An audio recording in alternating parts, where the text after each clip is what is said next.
The key card felt heavy in my clutch as I stood outside the Grand Azure Hotel, watching my sister Vanessa plant herself in the doorway like a designer-clad security guard. Behind her, through the floor-to-ceiling glass doors, I could see my father's booming laugh echoing across the lobby I'd designed, the hotel I owned, while I stood outside like an unwanted solicitor. "You can't seriously think you're coming in?" Vanessa said, her voice dropping to a condescending whisper. She adjusted her designer dress, a knockoff I recognized immediately from the preliminary sketches my designer friend had shared during lunch last week, and blocked the entrance more firmly. "This is the Grand Azure, Ellie. The tasting menu alone costs more than you make in a month." If she only knew I'd personally created that menu with our Michelin-starred chef just 3 weeks ago. "He's my father, too," I said, my voice steadier than I expected. The small envelope in my clutch, containing the deed to a vacation villa in Tuscany, one of the Grand Azure's most exclusive properties, suddenly felt impossibly heavy. "My name is Eleanor Hart. I'm 38 years old, and I'm a hospitality entrepreneur. This is the story of how I reclaimed my place at a table I actually owned." "Mom and Dad were very specific," Vanessa continued, checking her reflection in the glass doors. "They only want successful people here, people who won't embarrass the family." The irony struck me like a physical blow. Just yesterday, I'd signed off on a $100 million expansion of the Grand Azure chain. Today, I was apparently too embarrassing to enter my own hotel. I fought the urge to laugh as the absurdity crashed over me. But let me take you back, because this story doesn't start here, at this doorway, with my sister blocking my entrance. It starts 28 years ago, when I was 10 years old and everything fell apart. My parents died in a car accident when I was 10. One moment, I had a family, a mother who braided my hair, a father who taught me to ride a bike, a home filled with laughter and warmth. The next moment, I had nothing. No siblings, no close relatives willing to take in a grieving child. Just a social worker with kind eyes and a folder full of paperwork that would define the next 8 years of my life. Foster care. I went through 7 different homes before I aged out at 18. Some families were kind, but overwhelmed. Others saw me as a paycheck. A few were actively cruel, though I learned quickly not to complain. Complaining meant getting moved again, starting over again, being the new kid again. I learned to be invisible, to take up as little space as possible, to never expect anything, because expectations led to disappointment, and disappointment was a luxury I couldn't afford. But I also learned something else. I learned to dream quietly. In my 3rd foster home, there was a woman named Mrs. Chen who ran a small bed and breakfast. She was stern, efficient, always busy. But she let me help sometimes. Changing linens, arranging flowers in the guest rooms, greeting visitors at the front desk. "Hospitality is an art form," she told me once, showing me how to fold a fitted sheet into perfect corners. It's not just about providing a service, it's about creating an experience, making people feel seen, valued, important. I was 12 years old, and those words changed everything. I started paying attention to hotels when we passed them. How the lobbies were designed, how staff interacted with guests. The difference between a place that felt cold and transactional versus warm and welcoming. I checked out books from the library about hotel management, architecture, interior design. I taught myself the basics of hospitality while living in homes where I was never quite welcome. By the time I aged out of foster care at 18, I had a plan. I worked 3 jobs: waitress at a diner, night clerk at a budget motel, weekend housekeeper at a slightly nicer hotel.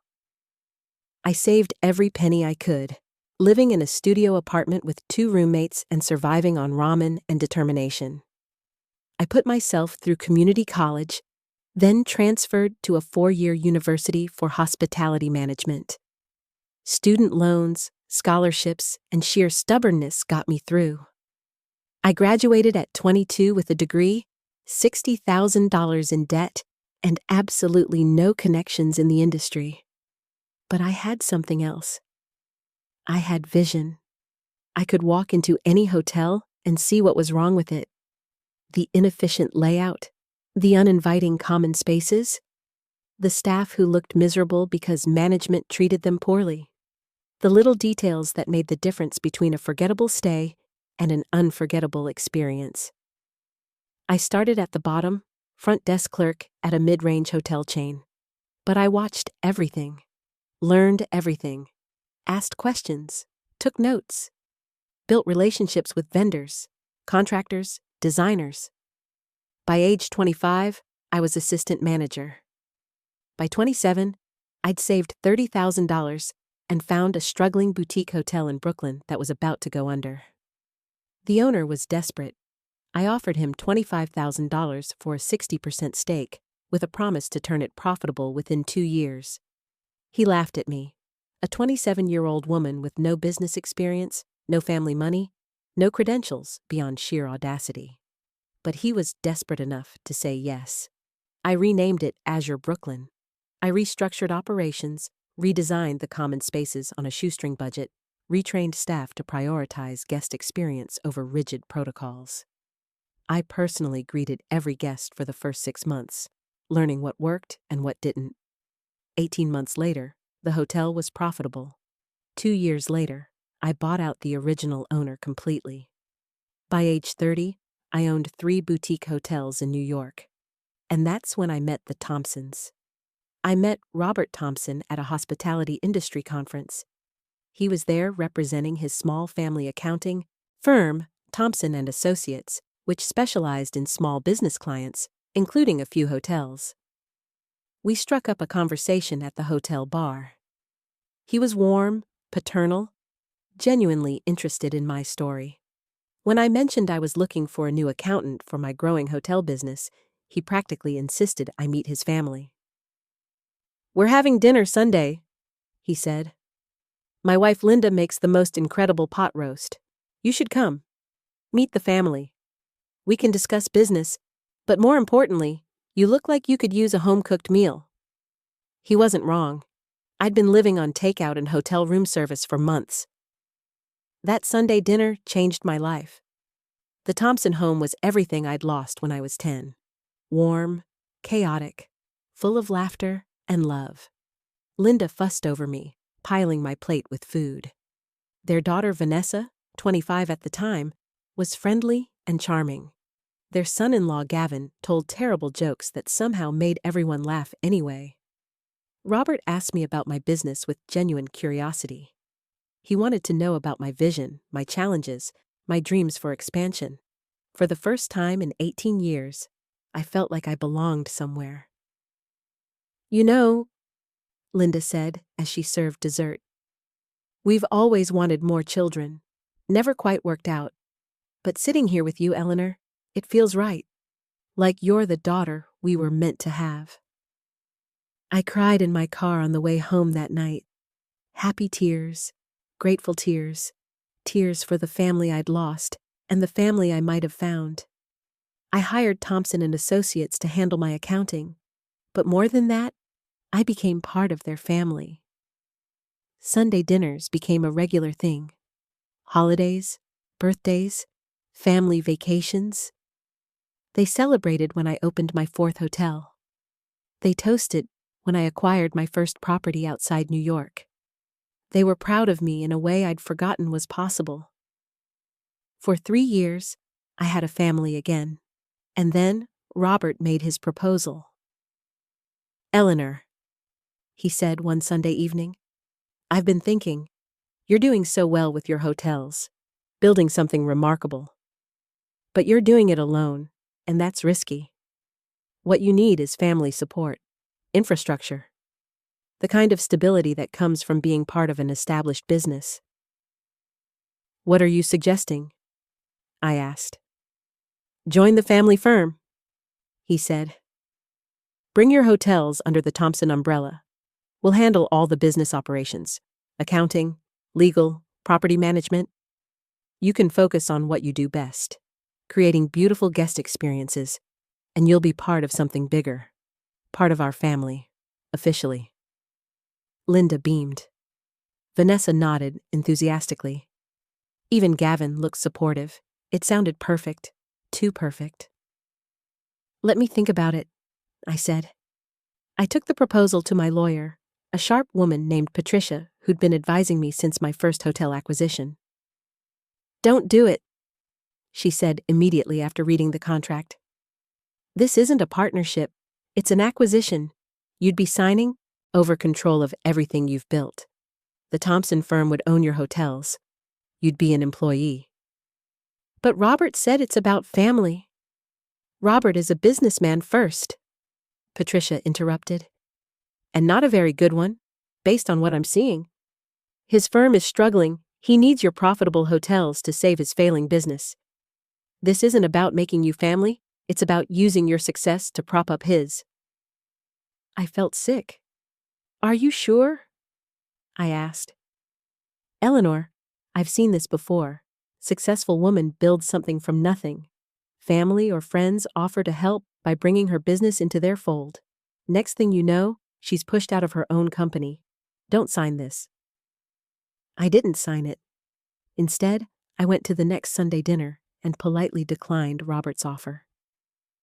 I appreciate the thought, I said carefully. But I've built these hotels myself, and I need to maintain control of my own business. I hope you understand. The temperature in the room dropped 20 degrees. I see, Robert said, his voice cold. So, after everything we've done for you, welcoming you into our family, treating you like a daughter, this is how you repay us? I don't understand, I said. I'm just keeping my business separate. You're being selfish, Linda interrupted. Robert offered you the opportunity of a lifetime, the chance to be part of something bigger than yourself, and you're throwing it back in his face. That's not what I'm doing. You know what your problem is, Eleanor? Vanessa cut in, her friendly facade cracking.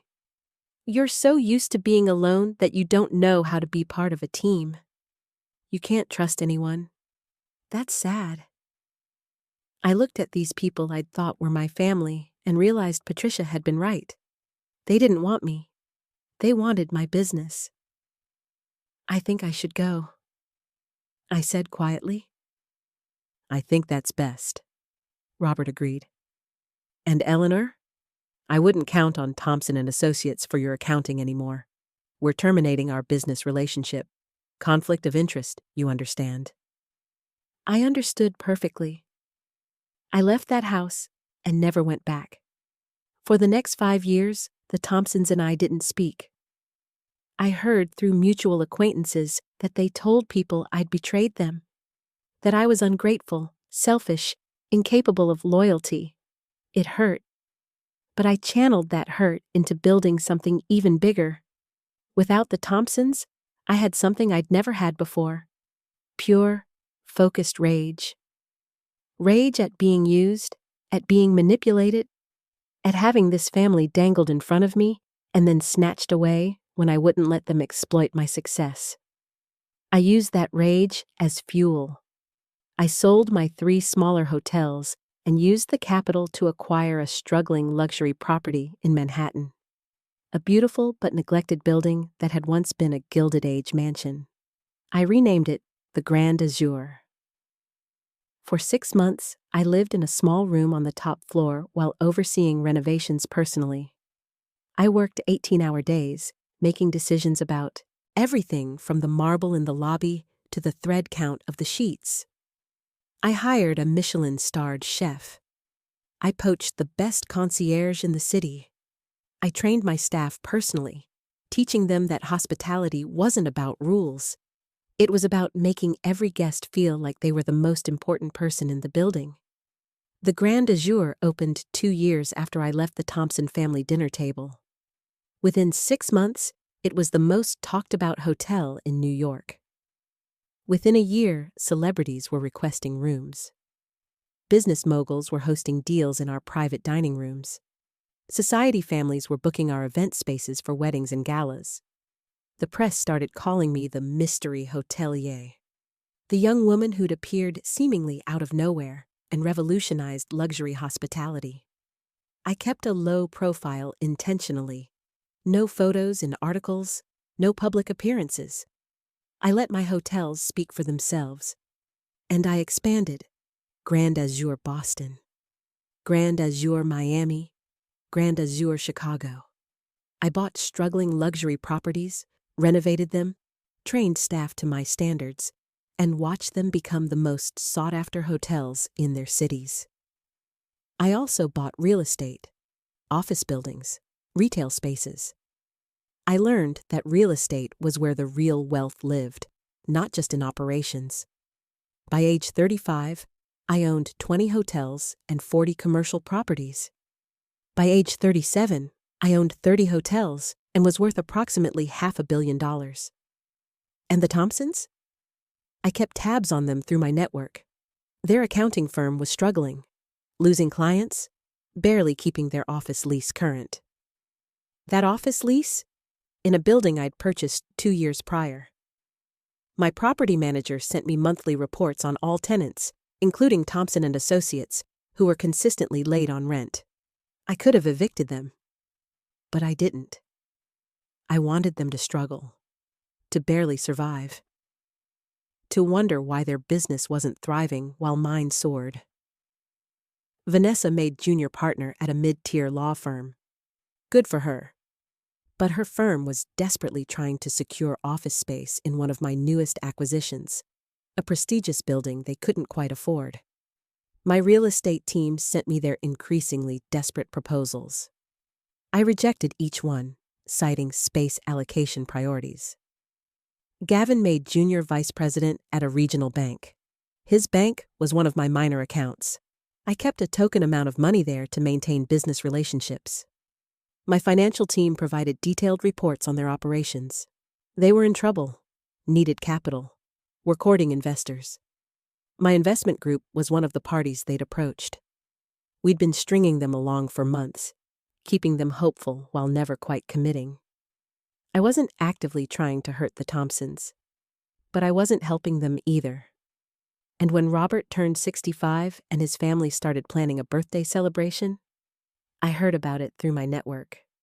A mutual acquaintance mentioned they'd booked the Grand Azure for a private VIP floor event. My property manager had accepted the booking without realizing the connection. When I saw Thompson Family Celebration on my booking reports, I smiled. This was going to be interesting. The morning of Robert's birthday party, I received a text from Linda Thompson, the first communication we'd had in 5 years. Don't come to Robert's birthday. It's at the Grand Azure. You can't afford it. Don't embarrass us. I stared at that text for a full minute. They'd booked my hotel for their party and were telling me I couldn't afford to attend. The audacity was almost impressive. I could have ignored it, could have let them have their party without ever revealing the connection. But something in me snapped. That old rage, the one I'd been channeling into building my empire, flared up hot and bright. No, they didn't get to use my hotel in my building, celebrating with my food and wine while telling me I wasn't good enough to be there. I had my assistant confirm that the family had indeed booked the VIP floor. Private party, 50 guests. Full tasting menu. Bottles of wine from my personal cellar that cost $2,000 each. Send confirmation that everything is prepared per their specifications, I told my assistant. And make sure Owen is on duty tonight. I'll be attending. Should I add you to the guest list? She asked. No, I smiled. I'll be a surprise. I spent the afternoon selecting my outfit carefully. Nothing flashy. Nothing that screamed money.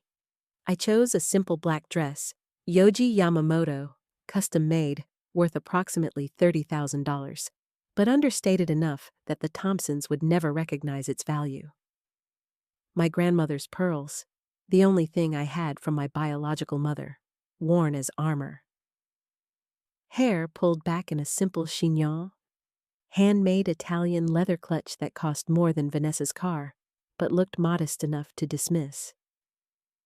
I looked exactly like what the Thompsons thought I was, someone struggling to look presentable for an event beyond her means.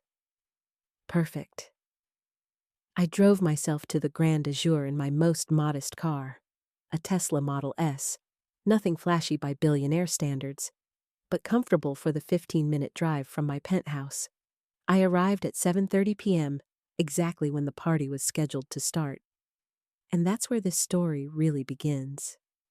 Standing outside my own hotel, watching Vanessa block the door, listening to her explain why I couldn't afford to enter. "This is the Grand Azure, Ellie. The tasting menu alone costs more than you make in a month." I let that statement hang in the air for a moment, savoring it. The tasting menu she was referencing? I'd developed it personally with Chef Michelle 3 weeks ago. We'd spent 6 hours perfecting each course. "He's my father, too," I said quietly.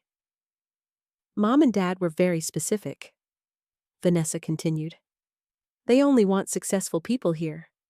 People who won't embarrass the family." The irony was almost painful. Just yesterday, I'd been in a board meeting approving a $100 million expansion of the Grand Azure chain. We were opening properties in Dubai, Singapore, and Tokyo simultaneously. Today, I was too embarrassing to attend a party in my own hotel. "Eleanor." My mother's voice cut through my thoughts as she appeared behind Vanessa. "What are you doing here? We discussed this."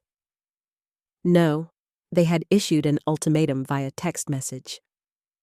"I brought a gift," I said, holding up the small envelope containing the deed to the Tuscany villa. "Oh, what is it?" Vanessa laughed. "A gift card to Olive Garden? Or did you scrape together enough tips to buy him something from the mall?" Linda's eyes narrowed at my clutch. "Whatever it is, I'm sure your sister's gift is more appropriate. She just made junior partner at her firm, you know." I knew. Her firm, Caldwell and Associates, had been courting me for months about office space in my new building. They needed it badly. Their current lease was expiring, and their landlord was doubling the rent. My real estate director had sent me their increasingly desperate proposals, each one offering slightly more money, slightly better terms, practically begging. I'd rejected all of them. Not out of spite. Okay, maybe a little spite. But mainly because I had a Fortune 500 company willing to pay twice what Caldwell could offer. "Vanessa's doing so well," Linda continued. "New house in the suburbs, luxury car, wonderful fiancé with such good prospects." She paused, giving me a critical once-over. "And you?" "Well, at least you're trying, I suppose." I thought about my penthouse. Not the modest apartment I'd lived in during my first hotel renovation, but the actual penthouse, 5,000 square feet overlooking Central Park, worth approximately $28 million. I thought about my luxury cars, a collection that included 2 vintage Ferraris, a Lamborghini, and a Rolls-Royce, kept in a climate-controlled garage I rarely visited because I preferred driving myself in something practical. I thought about the private jet I'd flown in on this morning, returning from a site visit to our Dubai property. "Yes, Mom, at least I'm trying." "Speaking of trying," Vanessa smirked, running her eyes over my dress. "That dress, couldn't you have made an effort? This is the Grand Azure, not some diner." I ran my hand over the sophisticated black silk. Yoji Yamamoto, custom made at his Paris atelier. My stylist had mentioned during my last fitting that Vanessa had tried to book an appointment with the same designer and had been rejected. His waiting list was 2 years long, and he only accepted clients by personal referral. I'd been dressing with Yamamoto for 3 years. He'd sent me this dress as a gift with a note. For the woman who understands that true luxury is invisible to those who've never earned it. It's what I could manage, I said mildly. Well, you can't come in, Vanessa declared, physically blocking the doorway now. We reserved the entire VIP floor. It's for family and distinguished guests only. The VIP floor. I'd personally redesigned that floor last year. Spent 3 months selecting every piece of furniture, every artwork, every light fixture. I'd commissioned custom carpeting from a Turkish weaver. I'd had the ceiling hand-painted by an Italian artist who'd worked on Vatican restorations.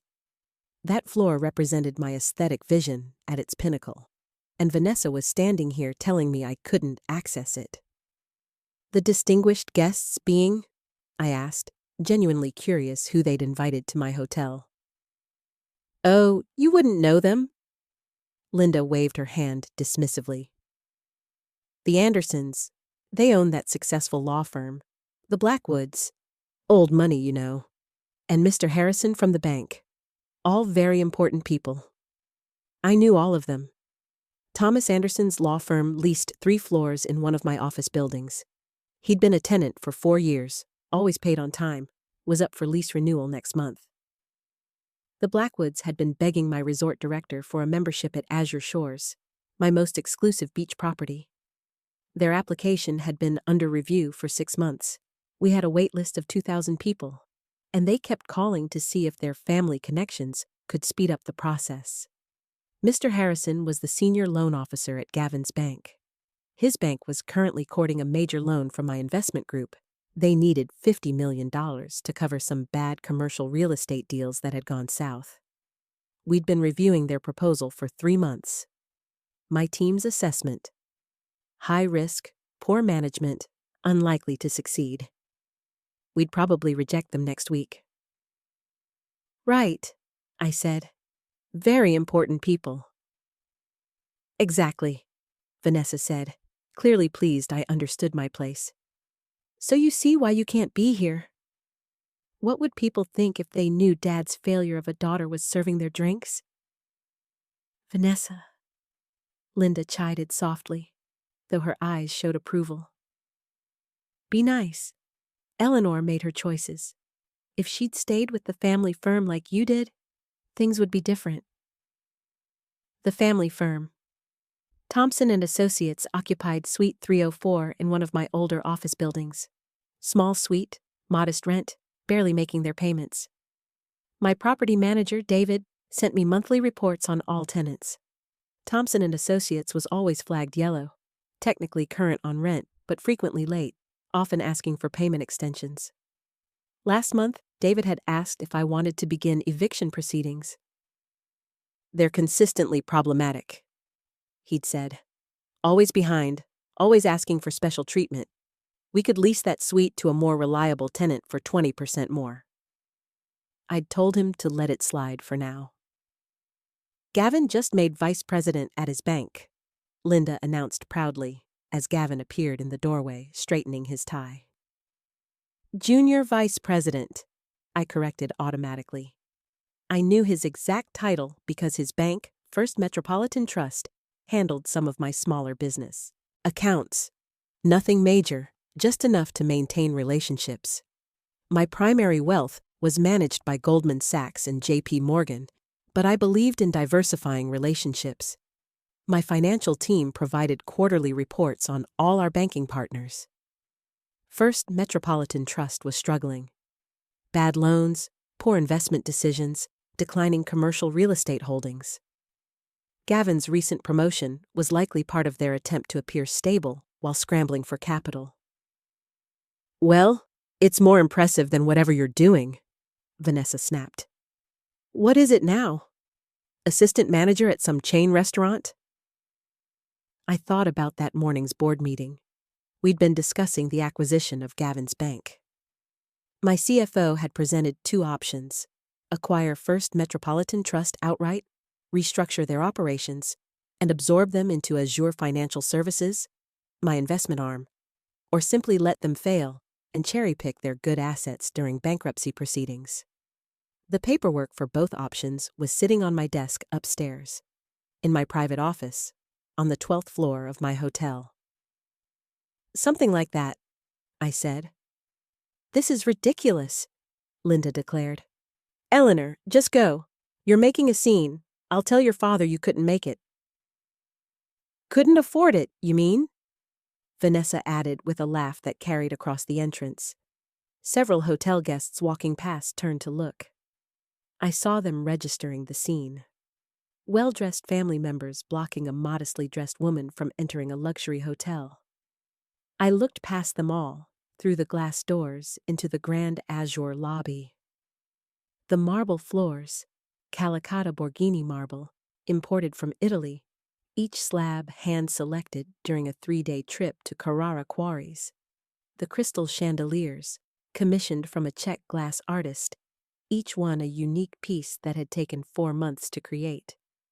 The artwork, a carefully curated collection including 2 Rothkos, a Basquiat, and several emerging artists I'd personally discovered and championed. Every inch of this building was mine.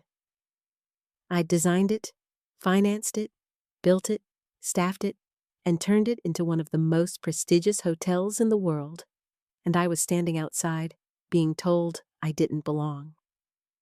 For a moment, just a brief moment, I considered walking away. Let them have their party. Let them continue thinking I was a failure. What did it matter what the Thompsons thought of me? I had built an empire. I had succeeded beyond my wildest childhood dreams. I had proven to myself that the foster kid with nothing could become someone who owned everything. Wasn't that enough? But then I remembered something my first mentor, Mrs. Chen, from that 3rd foster home, had told me when I was 12 years old. Eleanor, success isn't just about what you build. It's about whether you have the courage to stand in your truth, even when people want to keep you small, especially when people want to keep you small. I straightened my shoulders. My fingers stopped. Tingling, a nervous habit from childhood that happened when I was anxious. Instead, I felt calm, clear, certain. Actually, I said quietly, I think I'll stay. Before Linda could respond, the heavy glass doors swung open. Owen emerged, my head of security, 6'3", former Secret Service, with me since I'd bought my first hotel 7 years ago. Is everything all right here, Madam CEO? His voice carried clearly across the entrance, professional but concerned. Your usual table is ready, and Chef Michelle is holding the menu tasting for your approval. The silence that followed was absolute. Vanessa's mouth fell open. Her perfectly applied lipstick, MAC Ruby Woo, I noted absently, suddenly looked garish against her pale face. Linda gripped the brass door handle, her knuckles white. Robert appeared behind them, drawn by the commotion. What's going on? He stopped when he saw me. Eleanor? Owen! I smiled warmly at my security director. Perfect timing. My family was just explaining how I couldn't afford to dine here. Ma'am? Owen looked genuinely confused. But you own the entire hotel chain. He wasn't being dramatic or making a show of it. Owen was simply stating a fact, the way he might mention the weather or the time. But that simple statement detonated like a bomb. Yes, I said, turning to my stunned family. I do. Shall we go inside? I believe you've reserved the VIP floor. My VIP floor, to be precise. Gavin found his voice first. This is some kind of joke. You're just a restaurant manager. You told us you were struggling. I never said I was struggling. I interrupted calmly. You assumed I was struggling. There's a difference. But you can't. The Grand Azure is worth... Vanessa couldn't finish a sentence. Billions. I finished for her. Yes, which makes your comment about me not being able to afford the tasting menu rather amusing, don't you think? I stepped past them into my hotel's lobby. Immediately, my staff straightened to attention. This was normal. I'd trained them to be alert to guest needs, but tonight there was something extra in their posture. They knew the Thompsons had been dismissive to me outside. They were ready to follow my lead. "Good evening, Miss Eleanor," Rachel, my front desk manager, called out. She'd been with me for 5 years, since the Grand Azure first opened. "The executive suite is prepared for your father's birthday celebration. Should I have champagne sent up?" "Thank you, Rachel. Yes, please. The 2008 Krug. It's a special occasion." I turned back to my family, still frozen in the doorway like they were afraid to enter. "Coming?" I asked pleasantly. "Don't worry about the dress code, Vanessa. I think you'll find I'm quite forgiving about fashion choices in my establishment." They followed me like zombies, looking around the lobby as if seeing it for the first time. Every staff member we passed greeted me by name. "Good evening, Miss Eleanor." "Welcome back, Miss Eleanor." "Lovely to see you, Miss Eleanor." It was a symphony of recognition, each note underscoring the reality they were struggling to process. "But your dress?" Linda finally managed, staring at my simple black dress with new eyes. "It's so plain." "Custom Yoji Yamamoto," I said. "Made in Paris. Around $30,000, I believe. I have a terrible habit of not checking price tags anymore. When you have a certain level of wealth, prices become irrelevant." I led them to the private elevator, the one that required a special keycard to access the VIP floor.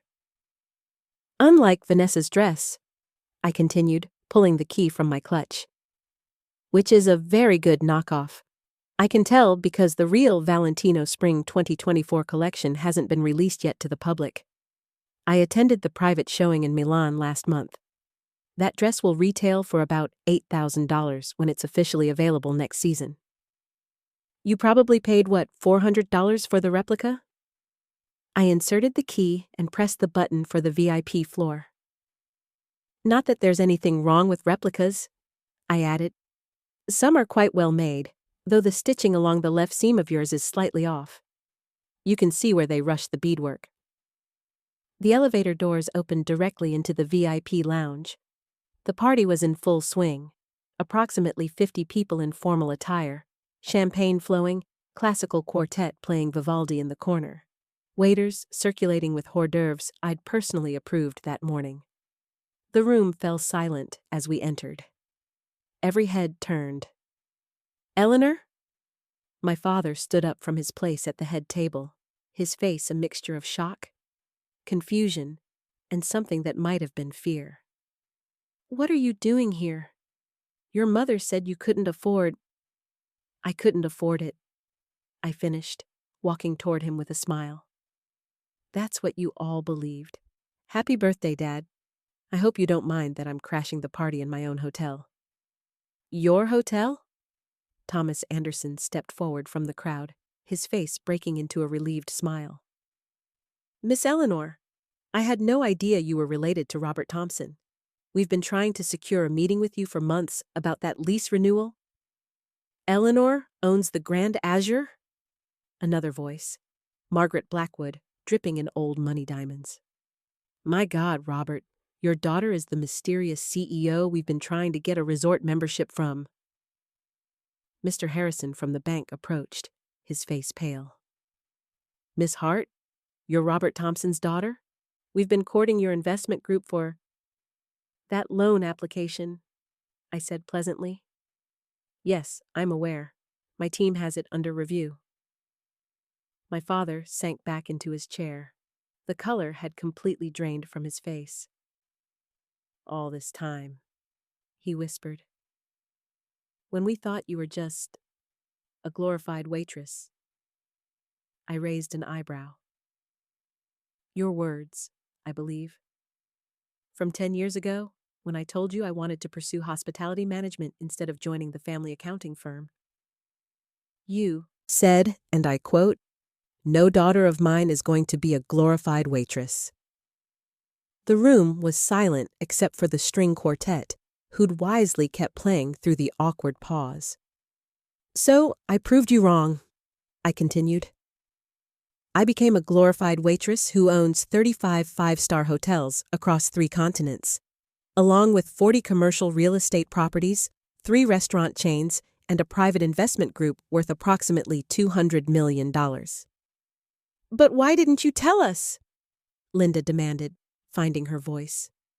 Still trying to make this somehow my fault. Would you have believed me? I asked quietly, turning to face her. 5 years ago, when Robert asked me to sign over my hotels to your failing accounting firm and I refused, would you have believed me then if I'd said I was building an empire? The room rippled with shocked whispers. This was better than any entertainment they could have planned. You didn't believe in me when I needed you to believe in me, I continued. When I was 28 years old, trying to buy my first hotel with no family support, no connections, nothing but determination and a dream. You invited me into your family, made me think I belonged, and then tried to exploit my success for your own benefit. That's not... Robert started. Don't. I cut him off. We both know exactly what that contract was. Your firm was failing. You needed my profitable hotels to save your business. When I refused to hand them over, you cut me off completely. Told people I was ungrateful, selfish, a betrayer. I looked around and continued at the assembled guests, the cream of society, watching this family drama unfold like it was dinner theater.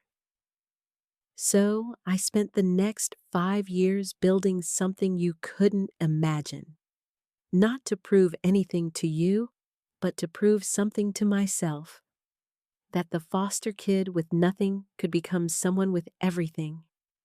That success isn't about who believes in you, it's about who you become when nobody does.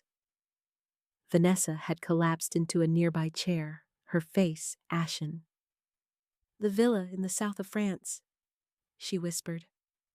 Last summer, I tried to rent it for my anniversary. They said it was unavailable but wouldn't say why. Mine, I confirmed. Azure Côte d'Azur. My property manager forwarded me your reservation request. She didn't realize you were Robert's daughter. I saw your name and declined the booking. Not out of spite, I added, though that wasn't entirely true. But because we had a waiting list of 300 families and you weren't a priority, I turned to Gavin. And that office building your firm is desperately trying to lease, Gavin? The one on West 47th? I own it. Your firm has submitted 6 proposals in the last 4 months, each one more desperate than the last. We're going with a Fortune 500 company instead. They're offering twice your budget. Gavin's face went white. But the bank was counting on that lease to show stability for the investors. Yes, I said. I'm aware. Your bank is one of our smaller accounts. My financial team provides quarterly assessments of all our banking partners. First Metropolitan Trust is categorized as high risk, declining. Mr. Harrison looked like he might be sick. The loan application you're courting from my investment group? I continued. My CFO recommended rejection. Poor fundamentals, risky lending practices, insufficient collateral. We were planning to notify you next week. I paused, letting that sink in. But this morning, we received a more interesting proposal. Complete acquisition of First Metropolitan Trust. We'd restructure your operations, absorb your good assets, and liquidate the rest. It's actually quite lucrative for us. The party had devolved into shocked silence, punctuated by whispered conversations. This was the social event of the season. Not for the birthday celebration, but for the spectacular public unraveling of the Thompson family's comfortable lies. Eleanor, Robert said, his voice barely above a whisper. We made mistakes. But surely you wouldn't destroy your family out of revenge? I finished. No, Dad. I'm not going to destroy anything. I'm simply going to stop protecting you from the consequences of your own decisions. I gestured around the room. This party, for instance. Do you know how much you're being charged for tonight? Robert nodded weakly. $50,000. For the VIP floor, the food, the wine. Nothing, I said. You're being charged nothing. This is complimentary. Your booking was flagged in my system as a family event, and I approved it as a gift. The champagne you're drinking? From my personal cellar, bottles worth $2,000 each. The food? Prepared by Chef Michel using my private suppliers. The string quartet? They flew in from Vienna this morning at my expense. I pulled the small envelope from my clutch and handed it to my father. This was my actual gift to you, before I knew I'd be revealing all of this tonight. Open it. With shaking hands, Robert opened the envelope and pulled out the documents inside. A deed? He said, confused. To a villa in Tuscany? I explained. One of our most exclusive properties. It's yours, fully transferred to your name, worth approximately $3.2 million.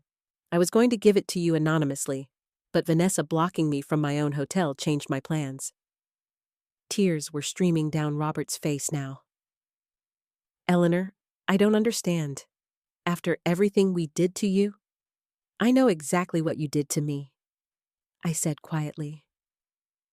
You invited a lonely foster kid into your family and made her believe she finally belonged somewhere. Then you tried to exploit her success when she wouldn't give you control of her business. You cut her off, told people she was a failure, and spent 5 years acting like she didn't exist. I took a breath, steadying myself. But I also remember the 3 years before that, when you welcomed me into your home. When Linda made me pot roast and fussed over whether I was eating enough. When you came to the opening of my first hotel and told me you were proud of me. Those years mattered, even if what came after hurt. I looked around the room at the 50 guests who'd become unwilling witnesses to this family reckoning. So here's what's going to happen, I announced. Enjoy your party. Enjoy the food, the wine, the celebration. Everything is paid for, courtesy of the daughter you thought was too much of a failure to attend. I turned to Thomas Anderson. Your lease renewal? I'll have my property manager contact you Monday. We can work out terms that benefit both parties. To the Blackwoods. Your resort membership application? I'll personally review it this week. No promises, but you'll get a fair evaluation. To Mr. Harrison.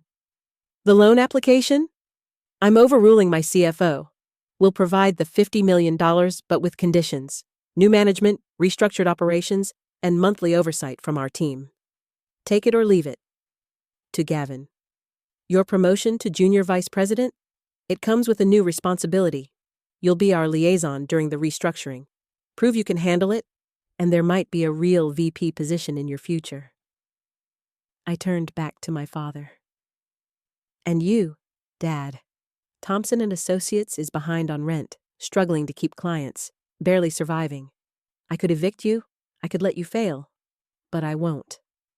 Robert looked up, hope flickering in his eyes. Instead, I continued, I'm going to offer you a consulting contract. Azure Hospitality Group needs accounting services for our small business investments, the boutique properties, the restaurants, the startup ventures. Nothing major, but steady work. Enough to stabilize your firm and give you breathing room to rebuild properly. Why? Robert whispered. After everything. Because I'm not you, I said simply. You tried to take what I built. I'm offering to help you build something of your own.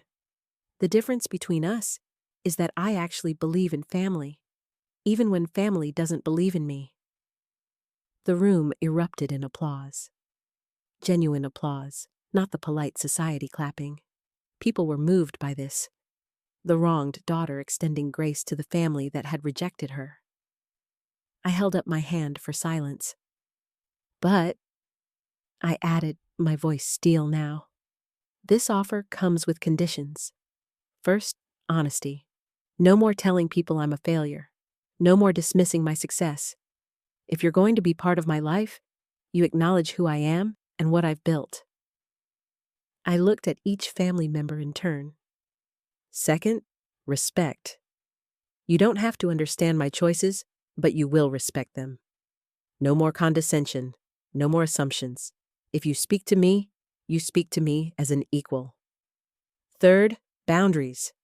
My business is my business. You don't get ownership, you don't get control, you don't get insider information you can exploit. We have a professional relationship now, and it stays professional. I paused. Can you accept those terms? Robert stood up, slowly walked over to me, and, for the first time in 5 years, hugged me. Yes, he said, his voice breaking. God, Eleanor, yes, I'm so sorry, so terribly sorry. Linda was crying now, her makeup running. We were wrong about you. So wrong. Even Vanessa approached, though she couldn't quite meet my eyes. I've been horrible, she admitted. Jealous, competitive, petty. You built something incredible, and instead of being proud, I tried to tear you down because it made me feel small. You made yourself feel small, I corrected gently. I never did that to you. Your success is your own. Your failures are your own. Stop measuring your worth against mine. The party continued, but now I was the center of attention. Guests wanted to meet the mysterious hotel magnate, to hear about my properties, to discuss potential business opportunities. Thomas Anderson cornered me by the champagne fountain. You know, Eleanor, I have to ask. Why stay anonymous all these years? Most entrepreneurs want the recognition. I sipped my champagne, the good stuff, not the bottles I'd ordered for the party. Because I learned early that being underestimated is a superpower. When people think you're nobody, they don't guard themselves. They show you who they really are. Like your family did, he said perceptively. Exactly. If I'd revealed my success earlier, they would have pretended to be supportive while trying to exploit me differently. This way, I saw their true colors. And more importantly, I built my empire without their interference. Margaret Blackwood approached with her husband Charles. Miss Hart, we owe you an apology. We've been name-dropping all over town, trying to leverage connections to get that resort membership. Meanwhile, you were right here, related to the Thompsons, and we didn't even know. Would you have treated me differently if you'd known? I asked. She had the grace to look embarrassed. Probably, yes. Society is built on connections and influence. We would have courted you shamelessly. Exactly why I stayed anonymous, I said. I wanted to be respected for what I built, not for who I knew or what favors I could grant. The evening wore on. The quartet played. The food kept coming, course after exquisite course from Chef Michel's kitchen. Around 11 p.m., I found myself alone on the terrace with my father. The party continued inside, but we needed space away from the crowd. Those buildings! Robert pointed to the Manhattan skyline, glittering like diamonds against the night sky. How many do you own? Enough, I replied. 12 in this view alone, including the one your firm occupies. He nodded slowly. I was wrong about you, Eleanor. Not just wrong, blind, arrogant. I saw a foster kid trying to make it in hospitality and assumed you'd fail, that you needed our protection, our guidance. You saw what you wanted to see, I said. A project you could save, a daughter you could control, but I was never that person. No, he agreed. You were always the person who could save herself. I just couldn't see it. We stood in silence for a moment, watching the city lights. Can I ask you something? Robert said finally. Why did you really stay anonymous? Was it just about being underestimated, or was there something else? I considered the question. When I was in foster care, I learned to be invisible, to take up as little space as possible, to never draw attention to myself because attention meant vulnerability. Even after I started succeeding, part of me was still that scared kid who didn't want anyone to notice her. Because if they noticed, they might take it away. They might decide I didn't deserve it. But you deserve all of this, Robert said, gesturing to the hotel, the skyline, everything. You built it. You earned it. I know that intellectually, I said. But emotionally? There's still that foster kid inside who thinks someone will show up and say there's been a mistake. That I'm not allowed to have this much success. That I need to go back to having nothing. Is that why you kept building? He asked. Why you couldn't stop at 3 hotels? Or 10? Or 20? Because you were afraid it would disappear? I'd never articulated it that way, but he was right. Maybe, I admitted. Or maybe I just loved the challenge. Loved taking something broken and making it beautiful. Loved creating spaces where people felt welcomed and valued. All the things I never felt growing up. Robert put his arm around my shoulders, tentatively, like he wasn't sure he'd earned the right to touch me. You've built something remarkable, Eleanor. Not just the hotels and the empire. You've built yourself into someone extraordinary. I'm sorry I couldn't see that earlier. I'm sorry I made you feel like you had to hide your success from us. You didn't make me hide, I corrected. I chose to hide because I didn't trust you, and I was right not to trust you, wasn't I? He flinched, but nodded. Yes, you were right. When you wouldn't give me control of your hotels, I felt rejected. Like you were saying I wasn't good enough to be part of your success. But really, I just wanted to exploit what you'd built. At least you're honest about it now, I said. 5 years too late, he replied. But yes, honest now. We went back inside to find the party winding down. Guests were saying their goodbyes, thanking me profusely for the hospitality, slipping me business cards, inviting me to other events. Linda approached me as the last guests were leaving. Eleanor, I know I don't have the right to ask, but can we try again? Can we rebuild our relationship? I looked at this woman who had welcomed me into her home, made me feel like family, and then cut me off when I wouldn't give her what she wanted.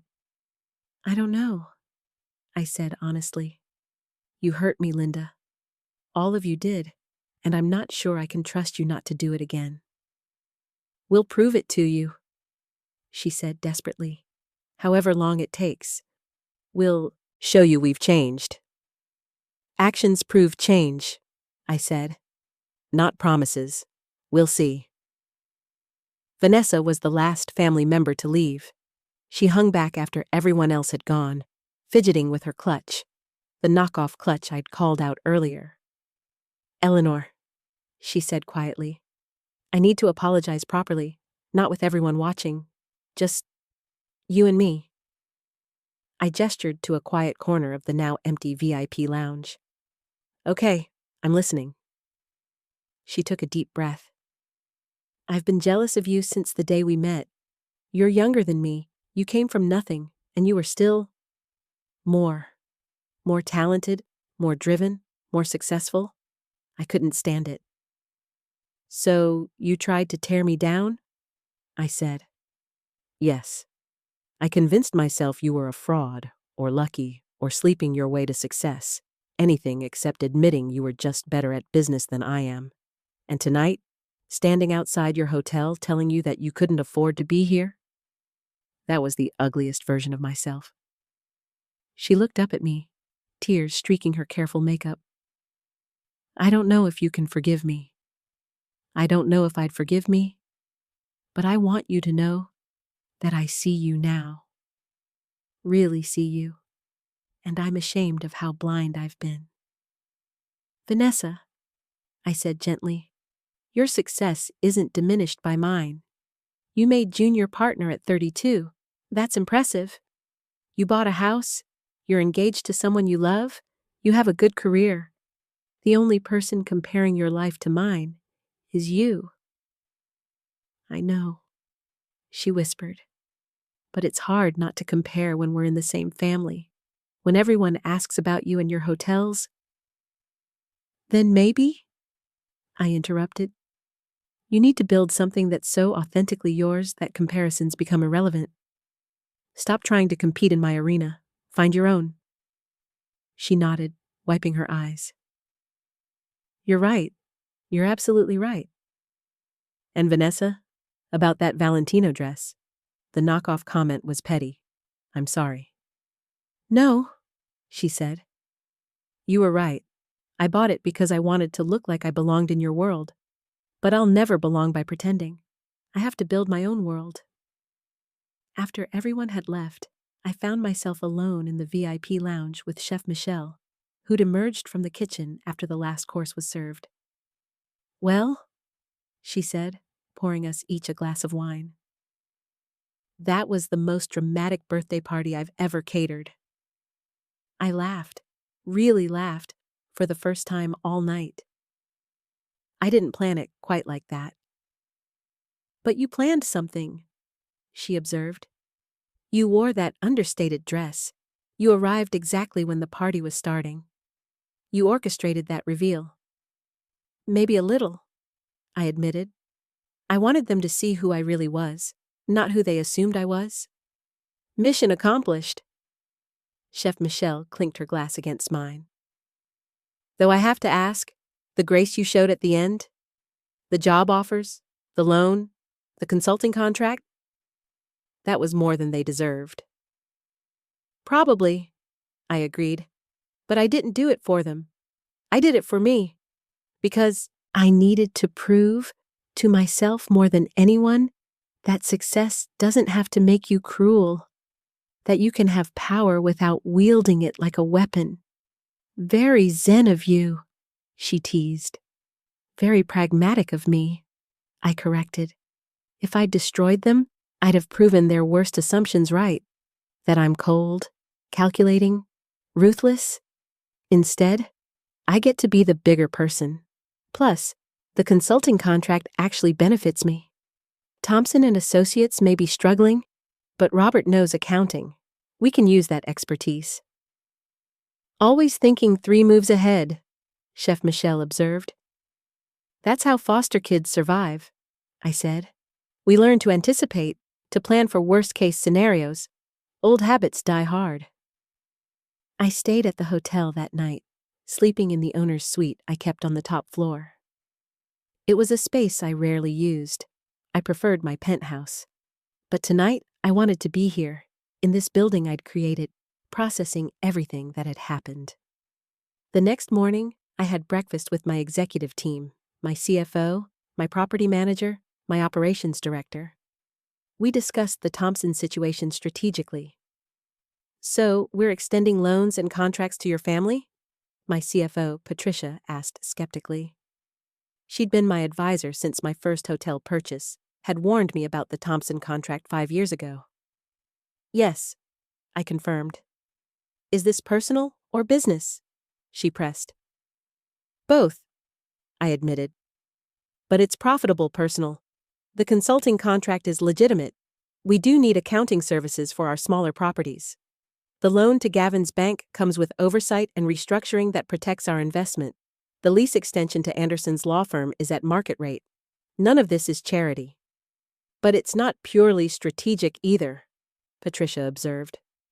No, I agreed. It's not. I'm human. I wanted to prove something to them and to myself. But I'm also a businesswoman. Every decision I made last night benefits Azure Hospitality Group long term. My operations director, Marcus, spoke up. What about the emotional toll? You just publicly confronted your family, revealed years of deception, and extended olive branches while maintaining boundaries. That's exhausting. I'll process it, I said. Probably in therapy. But Marcus, I've been carrying this secret for 5 years. The exhaustion of hiding was worse than the exhaustion of revealing. At least now, I can be myself. 5 years after that birthday party, Azure Hospitality Group owned 52 properties worldwide. We'd expanded into Asia, South America, and Africa.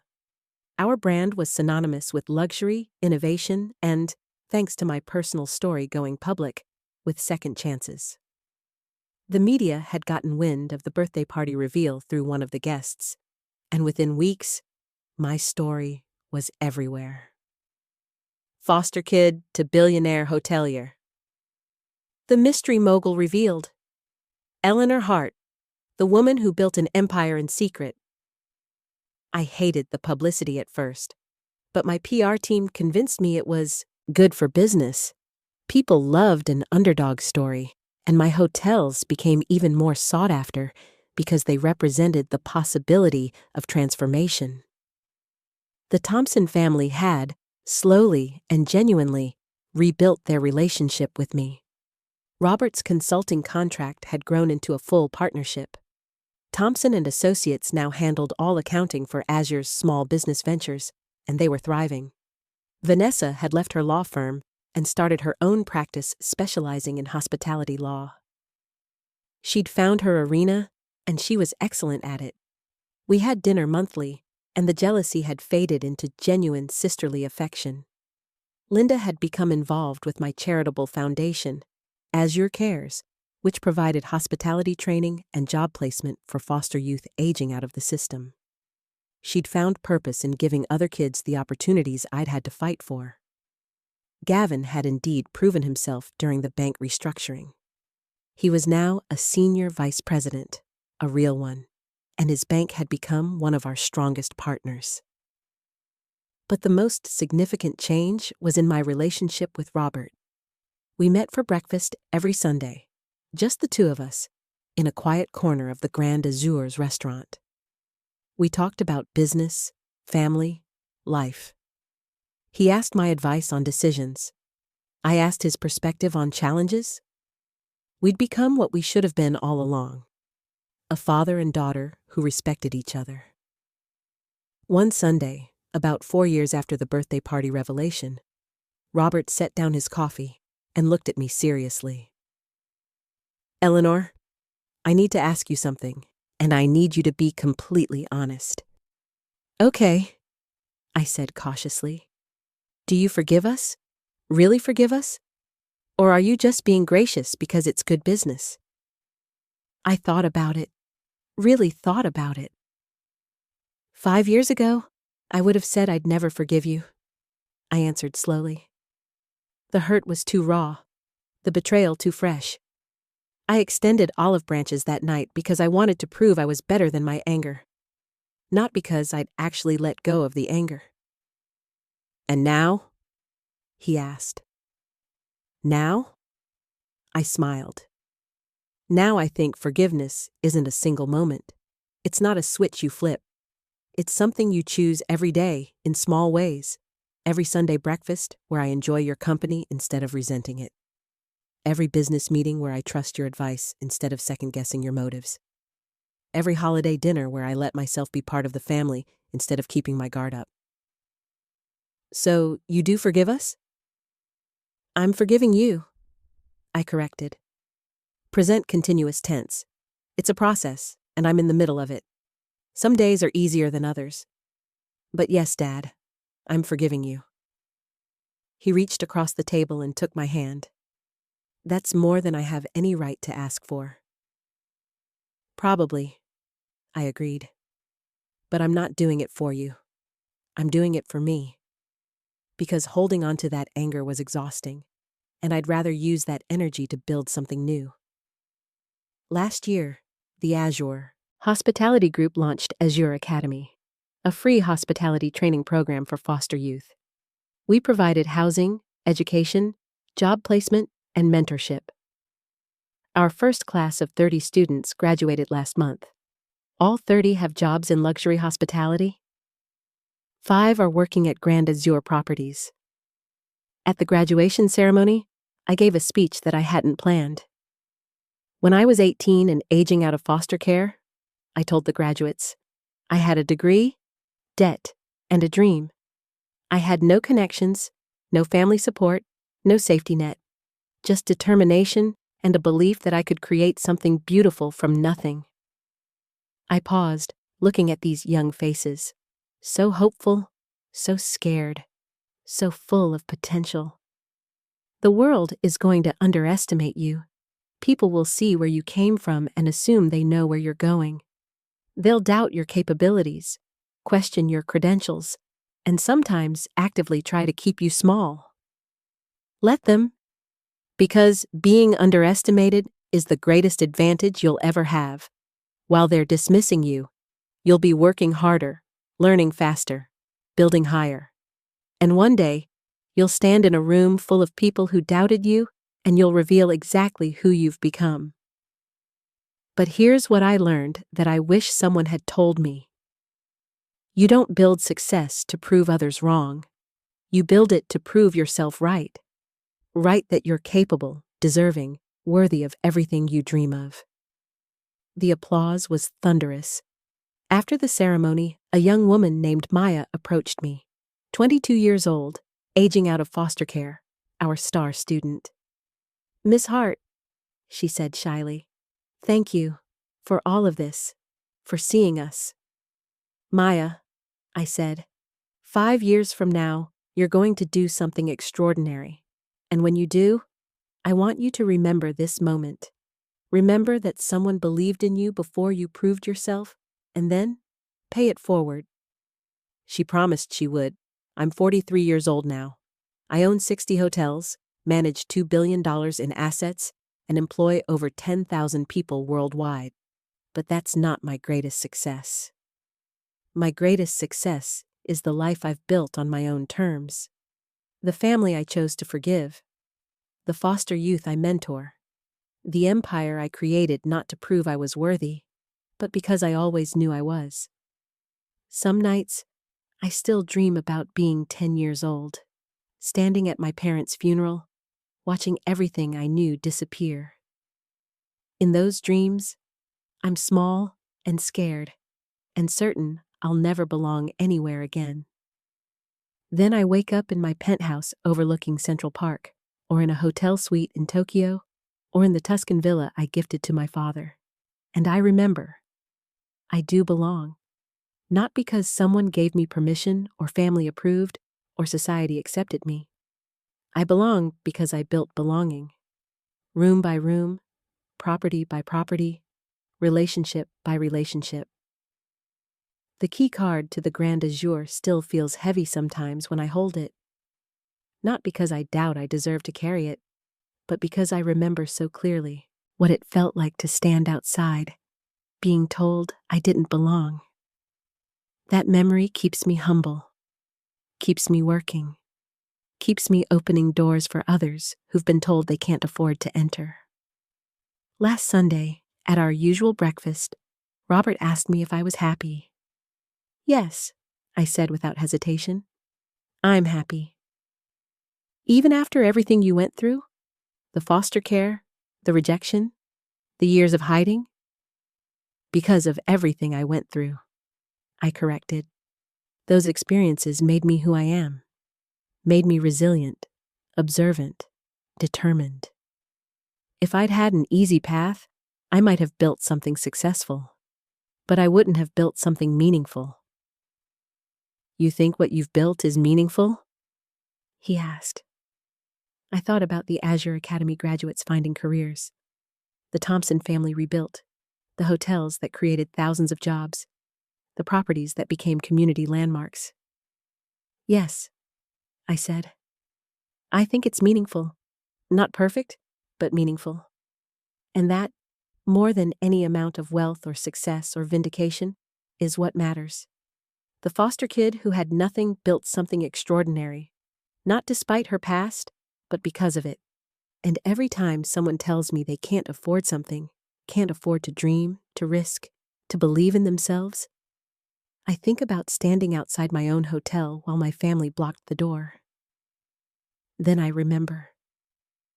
Sometimes you don't wait for someone to let you in. Sometimes you build your own door, your own building, your own empire. And then you hold the door open for the next person who's been told they don't belong. That's the real success. Not the wealth, not the properties, not even the satisfaction of proving doubters wrong. The real success is becoming the person who creates belonging for others, because you remember too well what it felt like to have none. I'm Eleanor Hart. I'm 43 years old. I'm a foster kid who built a billion-dollar empire, and I'm still just getting started.